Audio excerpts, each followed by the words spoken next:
There are many religions in the world of Ice and Fire, but which one is the best and should be praised as the greatest among the rest? There are actually a ton of religions in the Song of Ice and Fire world and Planetos, but we're only going to be focusing on the ones that we actually have a decent amount of information on. So, like, for example, we're not going to do Mother Royne, like the people who follow the Mother Royne, the orphans of the green blood or whatever they're called, because there's not enough information on those guys. There's a lot of also religions from Essos that are just not enough information. But if there is a significant character or group of characters that make an impact on the story that follows whatever religion, we're going to be talking about it here. Let us know in the comments which of these religions you are a follower of, or if it's one of the ones that we did not deem it worthy of mentioning, let us know if you're a follower of one of those religions. Let's get started. All right, starting with probably the most common, the most normie answer, if you're like, oh, which gods do you follow? Which god is the one true one? They probably lean towards this, and I guarantee you our comments are going to be filled with, oh, I follow the old god. Dude, shut up, dude. Okay, what, old gods, do you know their names? What are their names? Name one. The stream, forest, stone, those are your gods? They don't have a name for them. Can people just create gods, different versions of these gods? Like, now that we have parchment, is there a god of parchment? Like, how does that even work in this religion? I hate it. If anyone's listened to our content up to this point, we'll know our views on this. But a constant surveillance state with their power users. They have the warging, which is arguably just raping someone's soul, taking their body and using them whenever they want. Yeah. It's a complete mess. And every time I look into it, I just get more grossed out, and I would not want to follow this religion, because what are the rules? What are the societies built off this religion? Gator, where do you put this religion on this tier ranking? Yeah, I mean, religion's even kind of a strong word, like you were insinuating. It's like this generic kind of pagan concept, but they don't really have gods. They don't really have organized rituals or religions. It's just based generically around this weirwood system, which, do we even know if that system is empowered by the old gods? Like, the weirwood trees, is it even like inherently divine? I don't even, there's no explanation for that stuff at all. What are the old gods? No one knows. No one knows. The things that you mentioned, like stone, rock, water, those are just things that you interact with in the world. Green seeing and warging, that stuff too, are those from the gods, or are those just supernatural, pseudo-supernatural abilities that the first men for some reason have? Like, you know what I mean? Like, if an Andal came and started becoming quote-unquote pious, devout to the old gods, could they become green seers or wargers? No, it's genetic. So I completely reject this religion. Right. It's pagan nonsense. This is F tier. Yeah, F tier, I agree. You have you have cool powers. Maybe we'll move it up later on. Wait, but is that based on the religion? I don't think it is. Yeah, I know. Well, I'm saying like the religion or the people. Yeah, it's true, because it's hard to differentiate between the culture versus religion in this. But there's children of the forest, there's green men, and then you have people who are able to warg, like from the first men. And it's kind of just, how do they get these powers? I wonder how they got these powers. You telling me just magically one day they got them? I think they probably had sex with a lot of these children of the forest. I'm thinking so. I think a bunch of pedophiles are in the north. Oh, I don't know. Somehow our family has all these powers now. I'm like, I wonder how that happened. Children. No, it's in the name. It's in the name of the species. Yeah, I know. All right, next up, let's talk about R'hllor, the followers of the Lord of Light. Gator, where do you rank this at? I mean, I initially think this is better than the old gods, because at least they give you some structure, some narrative, unlike the old gods that just let your freak flag fly, and they wouldn't care if you raped and murdered. At least the R'hllor give you some sort of guidance here. Right. So you know what? I've been thinking a lot about this, and I used to think really poorly of the R'hllor, but now, among these other religions, there are two for me that stand out. I think everybody who watches this channel knows one of them, but the R'hllor have become very high in my book, and this is going to be the only one in this tier for me. I actually put the R'hllor in A tier. And the reason I put the R'hllor in A tier is because it's not pagan. It is monotheist. It's a monotheistic religion. It is, like you said, a ton of structure is built around this. Culture is very strong related to it. They have priests. They have temples. It spans across an entire continent. It's even crept over into Westeros a little bit. They actually do have powers and, what do you want to say, blessings from their god that they can manifest using these rituals. They're not inherently evil or anything or degenerate, but they do kind of, it's kind of this gray, morally gray situation. So that's why I can't put it into S tier, man. I can't put it to S tier. And I do have a little bit of bias, considering that my boy Stannis, the true Azor Ahai potentially, is reaping the benefits of this religion and following the prophecy. They have a messianic figure. There's just a lot to like about this religion. It's not perfect, but I do appreciate the dualist, high structure, high society practice that they have. Yeah, it's moving closer to what my ideal religion would be. I agree with that.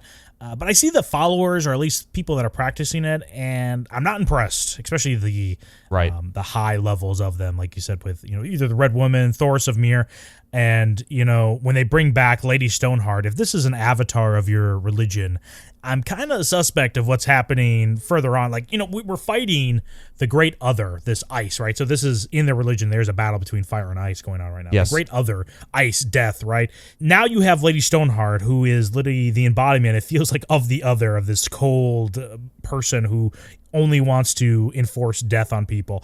I just don't know how that lines up properly in my head with, hey, this is the Relore. We brought this person back. Oh, oops, this person is actually a bad person. Whoopsies. I don't know. I would say just because I don't think many religions are going to get to the high highs as Relore, but there's some definitely lows that I do not like. Right. No, I totally agree. It feels like in a proper dualist religion like Zoroastrianism or whatever you want to say, like Gnosticism, it's like pure good and pure bad, and you can evoke one of these two powers. But like you just said, it kind of feels like when like these priests of light evoke what you'd think would be the good powers, something more along the lines of the Great Other kind of manifest, right? Which is like kind of weird. Right. It's like they're kind of blending. It's dualist, but they're also kind of blending the two sides. Definitely strange. I still put the Relore in A tier because something tells me if the Relore fully migrated over to Westeros, right, got blended with that old town culture, you know what I'm saying, for a while, give it a few hundred years, I think we would be seeing a much more powerful, much more pure version of this religion. Next one up, Faith of the Seven, the predominant religion in the southern part of Westeros, and is my favorite religion. I put it in S tier right away. I'm not going to hide it. They don't have human sacrifices like we do in Relore, old gods. They have a structure of how they want you to live your life. Some of these gods try to promote a lifestyle they deem as good, so no kinslaying, stuff like that, but none of these religions go further to build maybe a civilization or something even larger than the immediate family, because if you look at all these other religions and the civilizations surrounding it, I'm picking the one that follows the seven over the ones that follow Relore, the old gods. We're going to go through the rest of them here too, but I am a devout follower of the seven because I've seen the fruits of what they promote, and a great example of this, the Manderleys, they get kicked out of the Reach, they go up to the north, and they're the only seven following family in the north. And look at White Harbor. It's one of the greatest cities of all time. You tell me that's just a coincidence? I don't think so. These guys, the followers of the seven, are great people, and they promote great things. And anyone that says differently is going to get banned from the channel. Exactly. And plus too, dude, White Harbor, it's like the greatest city in the north, arguably, right? Like the cleanest, most crime-free, whatever you want to say, least degen. Winterfell, you could say maybe it has low crime. That's because it's cold. No one wants to commit any crimes. No one wants to do anything fun either, let alone commit crimes. So, but if you want to talk about the parallel city over in the Reach, Old Town is the capital city of the seven. And it is widely known as like the cleanest, most beautiful, prosperous, culturally rich city in all of Westeros. Right. There's no coincidence that that's the case. The seven is very structured. You have the father, the mother, the crone, the warrior, the smith, all this stuff. They all serve their individual purposes. They're also one. They're seven within one. It's an intuitive structure to their deity/deities. And most importantly, the thing that you were kind of saying, as opposed to these other religions that are very like covenant-based, right, and like ritual-based and subservience-based, and the moral human sacrifices, right? Human too, sacrifice. Dude. Oh, dude, yeah, human sacrifice with the Relore. At least it's just blatant. Like I sacrifice and I receive a demon baby that does my will. The old gods, think about what they do. They'll kill somebody and like hang their entrails from like a tree branch, or they'll like organize it in a pentagram and like the liver and the pancreas must be at a 45-degree angle. It's like, thanks, old man. Versus the seven, where it's based on the moral value, your ethical character. That's what decides what happens to you. And I believe too, by the way, I think the seven is the only one, at least we've mentioned so far, that really has a concept of an afterlife, like a Valhalla type concept. So, you know what I mean? I think that's a huge component. Well, there is something in Relore that like we're currently in hell, and the only way we can escape or get out of it is if the Lord of Light deems us out of it. Which, right. Very Gnostic. And some people will point at the Faith of the Seven about like the stringent rules about it, like, oh, they're so constraining. Oh, I don't like it. I wish we could have bastards in them, not be demonized by our culture. It's like, dude, do you understand? If we don't do that, what's going to happen? We're just going to have bastards left and right. That's not going to promote a good society if we just think bastards are all good and dandy, and we're just going to treat them like any other child. I mean, we should treat them like humans, yeah. Yeah, like humans, but we should not like think that's an okay practice in our society because it's not going to promote a society worth building, and it's not going to like last the test of time. I mean, the right of the first night, that's not an Andal practice, okay? Spoiler alert, that is the old gods. Who's the old gods of the right of the first night? You know, who's that god that they're praising? Yeah, I worship the god of raping another man's wife. Like, nice god, dude.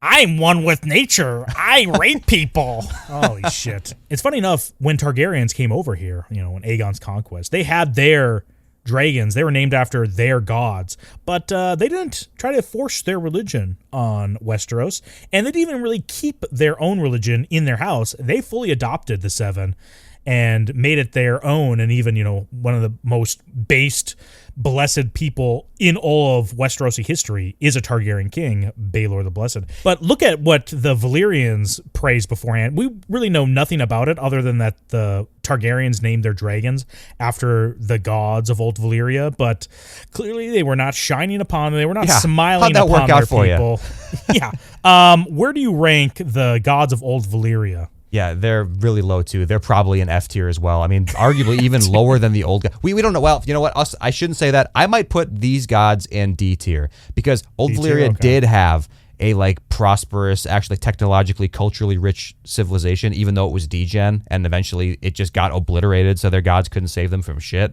At least it did result in some type of a high society for a period of time. You know what I mean? Like the old gods did not. Right. Like they're disgusting. The old gods are disgusting. The first men are disgusting. At least Valyria had a thriving society until the gods that they worship spit all over them and said, go to hell, you know?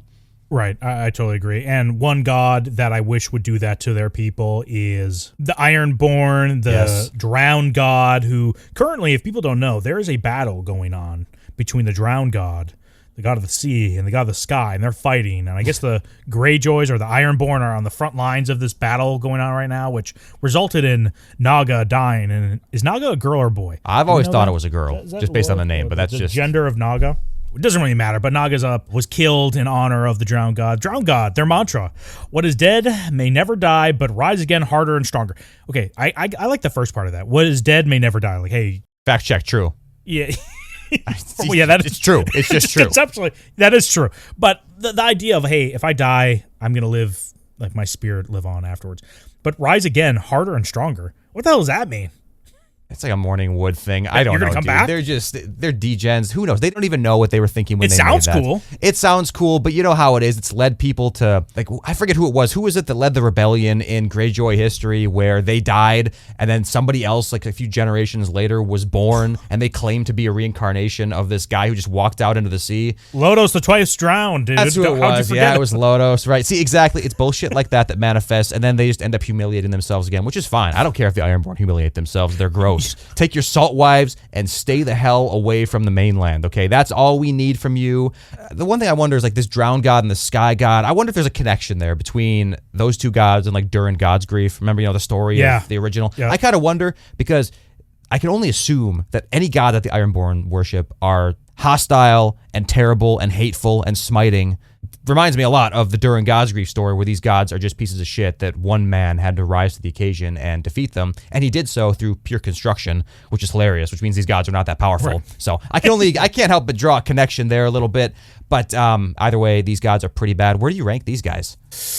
I think I have to put them in D or F just because their practices, it's not even what they allow. They promote the lifestyle of, like, again, raping, murdering, stealing, creating salt wives. And the coolest thing they do, they have some sort of baptism with their people where, hey, to show you if you're worthy or not, I'm going to drown you and try to resuscitate you with CPR. And if that is their magical feat they can do, like a street level magician would destroy all of the Iron Islands.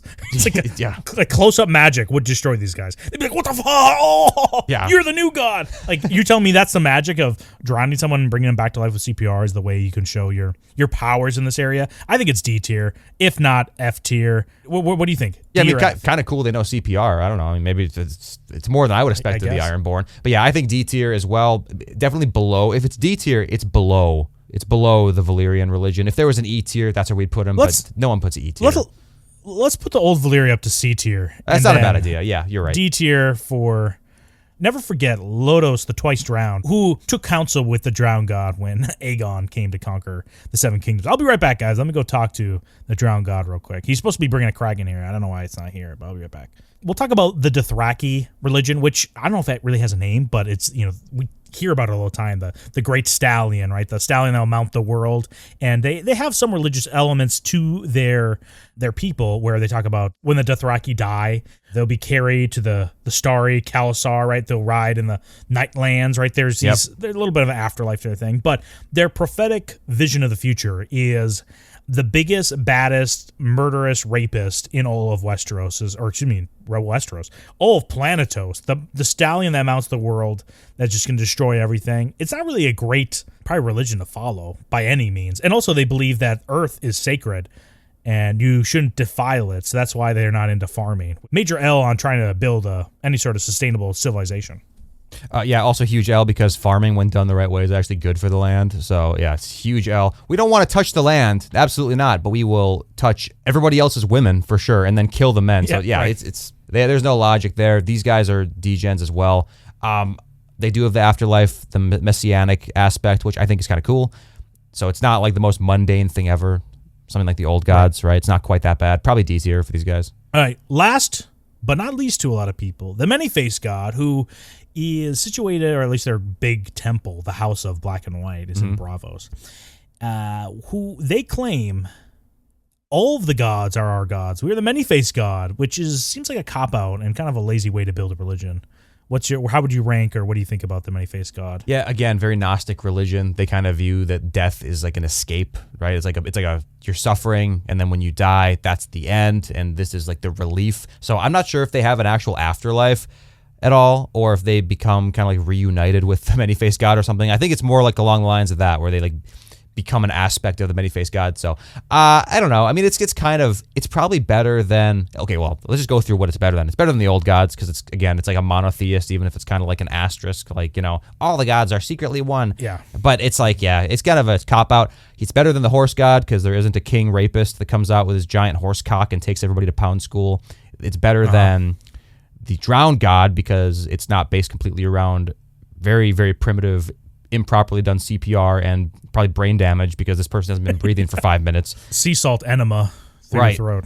Probably the best way to describe it. And then the Valyrians, again, their society collapsed and their religion did not save them, versus Braavos is arguably one of the most thriving cities in all of Planetos. I'm not sure how much that has to do with the House of Black and White, but I don't know. And the Faceless Men do seem to actually, again, have like some sort of pseudo-supernatural abilities, not quite to the extent of the R'hllor, so I don't know. They probably go in B tier, right? I really think it should go high C. I say it's high C, and I want a big separation between these religions because I just think the Faith of the Seven is far above everyone else. I would even put it like an S+ if we even had it. But the House of Black and White, or the many-faced god, I don't know what society you can build off this. Like, what teachings do you get from this that are all that great? The House of Black and White reminds me of a Redditor's wet dream, of the way they speak to one another. I could just see somebody with a fedora being like, "Milady," as you walk in, you're like, "Ooh, no one says this." It's like they all speak in riddles and weird shit, and it's like, okay, well, how am I supposed to live a better life? The people they're recruiting are these people that are willing to remove their identities to do what? Serve their god, I guess, and their god's teaching is what? That death comes for everyone. It's like, okay, yeah, I know that. I live in reality. I'm not living in some like posh, high up society where all it is pleasure and life, and I really see no death around me.